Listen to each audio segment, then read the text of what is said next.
Hello class, here we are this week talking about how the Americans end up winning the war. The reason we know why Americans end up winning is, well, it is called the United States of America today. So we're going to look at some of the major events that are happening. Now there are a lot of different people in this chapter, so please pay attention and make sure you note which people are important. Here we have European allies shift the balance. If you remember, we have left Washington in the Valley Forge. Now Valley Forge, this is where many soldiers were dying because of the cold. At this point, even though America had won a few battles, generally the British are still winning. They are better equipped and they have a trained army. This starts to shift. In 1778, we have the Prussian is Germany at the time. We have a Prussian captain named Frederick von Steuben. He ends up going to Valley Forge. What ends up happening is this man, Frederick von Steuben, he has now joined the American side as an ally. And he realizes that the Americans are a little bit of an unorganized army. So what he is doing is he is going to train colonists to fight, allowing the Patriots to become a regular army.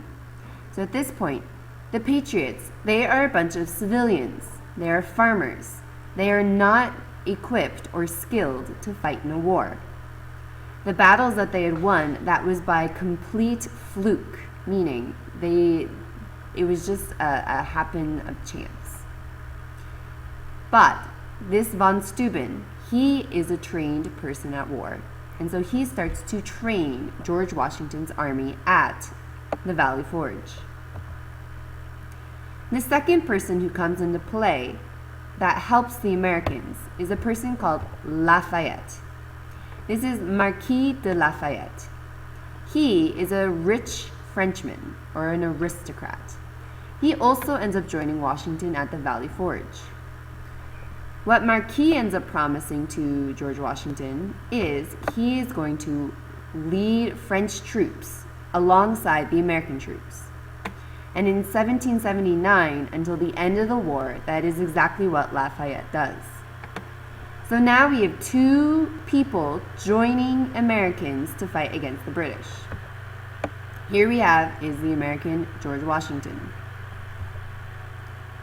George Washington, at this point, he's being stuck in the Valley Forge, and he's being very cold. Remember, it was wintertime, soldiers are dying. But here, this is the Prussian, or the German captain, von Steuben. He goes to the valley to help train. This is me repeating these ideas. And here we have the French captain, Marquis de Lafayette. And he is rallying French troops to help George Washington. So George Washington, he is no longer alone. He has two people from different countries helping him now. The British move south. So up until this point, the British and this whole war has been focused on in the northern colonies. We have them mostly in New England. Now we have the British starting to move south. Now the British are actually quite successful at winning over forts and cities in the south at first. This is partly due to a man called Cornwallis. Cornwallis is a general in the British Army. And in 1778, he leads the British to take over Savannah. Savannah is the major town in the colony of Georgia. So after Cornwallis takes over Savannah, he ends up reinstating the governor in Georgia. This governor was basically taken out by the Patriots, and now the British are putting him back in because the governor is on the British side. In 1780, about 2 years later, the British again have a successful capture of Charlestown. Charlestown is a major city in South Carolina. This marks a huge victory for Britain. They have now taken over 2 major towns and cities in southern colonies. Again, we have Charles Cornwallis. He basically, after they take over Charlestown, the British are easily able to take over all of South Carolina. Another thing that the British end up doing to help their cause is to appeal to African American slaves. Many African American slaves were escaping patriot owners who are slave masters, who, as we remember, do not treat slaves very well. And they end up joining the British because the British are going to promise them freedom. Here we have the map of the 13 colonies. Here is Georgia. This is where the British take over the town in Georgia called Savannah.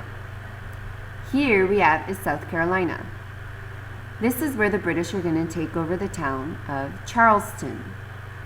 Both of these are now under British control. Even though the British are successful in Georgia and South Carolina, this quickly ends to the British starting to lose a lot of battles. In 1781, 1 year after Cornwallis has taken over Charleston, he enters a fight with 2 American generals, one being Daniel Morgan, the other being Nathaniel Greene. This is happening in both the northern and southern colonies. If you can see, this is North Carolina and South Carolina. That is where these are taking place. At this point, the Americans are outnumbered. That means that there are way more British than there are Americans. But the Americans stand their ground and they end up actually winning this battle and weakening Cornwallis's army. What Cornwallis ends up doing ends up affecting the way that the war is won. Cornwall, because he is weakened by this battle, he ends up going to Yorktown. Yorktown is in Virginia. If we were to look back here, this is Virginia. So he goes back to Virginia to try and get more British soldiers to support him. Here in Virginia, Cornwallis is then met by these two other people, Lafayette and von Steuben. Now remember, Lafayette, he's the man leading the French armies. Von Steuben is a man who's teaching Americans better tactics. So down below, this is a picture of Cornwallis. He is the British general taking over many parts in the South. Here we have is Daniel Morgan.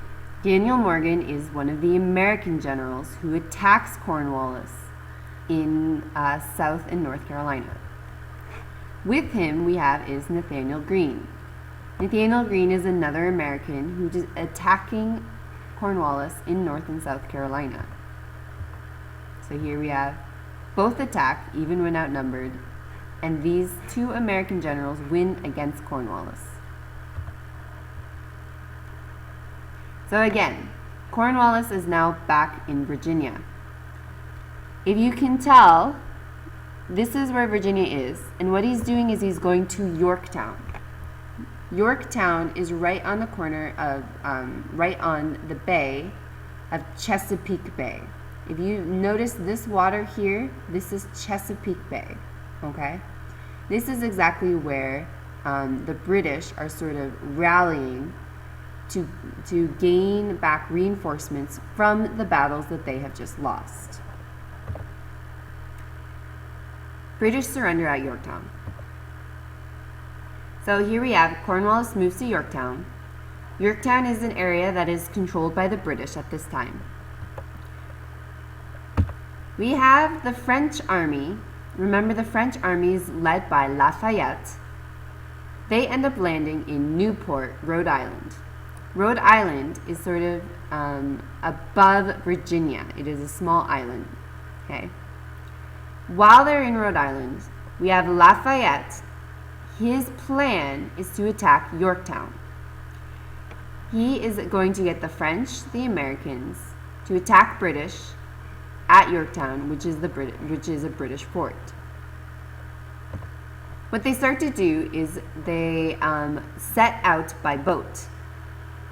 And the French Navy, which is very strong, surrounds the British at Chesapeake Bay. They are easily able to defeat the British. We also have the Americans, along with the French. They end up attacking Yorktown for 3 days straight. That is 72 hours of Americans and French constantly shooting at the British at Yorktown. Cornwallis was so exhausted after the 3rd day that he ends up waving a white flag. What the white flag means is that Cornwallis is surrendering. This happens in 1791 in October. So here we have is the British and the Americans. And as you can see, the British are waving a white flag. This white flag means that the British give up. The Americans have now lost the Americans have won, with the help of the French and Lafayette's troops. This results in a peace treaty. So in 1782, we have peace talks. These peace talks include the US, the British, France, and Spain. Even though Spain was not a huge part of this war, they were involved in the Revolutionary War since they had a lot of land in the New World. So they were included even though they didn't really fight. The people who were negotiating on the American side, basically they were representing the Americans in these peace talks, was John Adams, Benjamin Franklin, and John Jay. This peace treaty, the Treaty of Paris, ends up being signed in 1793. What the peace treaty states is, first, it states that the U.S. is now independent. Second, it's stating that it's setting boundaries of what is the U.S. at this time. Third, it ignores Native American rights. What this means is that Americans are going to be colonizing into Native American land more and more.